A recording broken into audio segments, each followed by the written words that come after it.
هیلمه تخبه دشت و زانه گوروش کره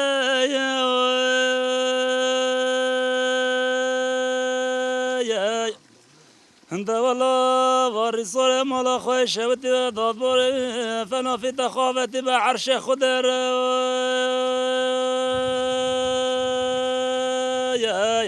هی خمک تالانه یا هیلم نوای هیلمه کاخازش مکه و مدینه بمبارک هاتبی من نام عبدال خود وافر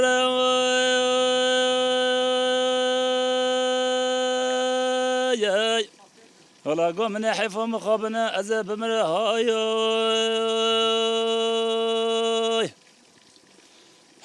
دستي من أجج من ضم مقصد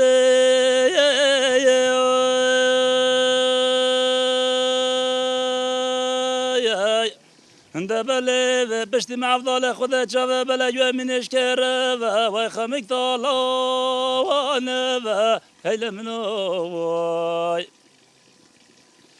حالا گرگن اسکن بلندر متشبانه هایای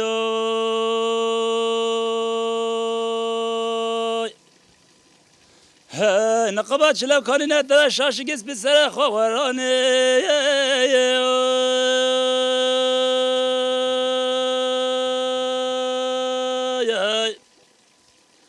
والله از هوار بکی خدا و شیخ عبدالقادر گیلانی هایای ده بلا مراده منو باش نقابلم بکی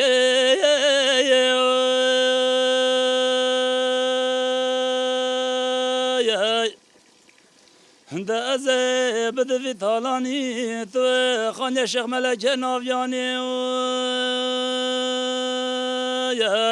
هی خمک طالانه و هیلم نوای هیلمه ده ازل هر غلامی یاد که و حضانه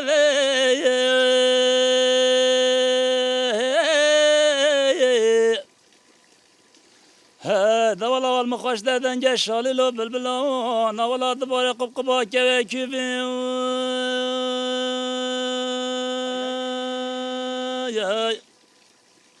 خواستگاش کرا خود را وزه بیا قفدگی سوسنو ببین هایای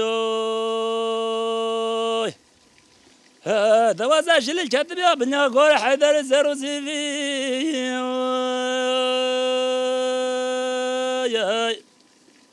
های خمک تالا لی لی لی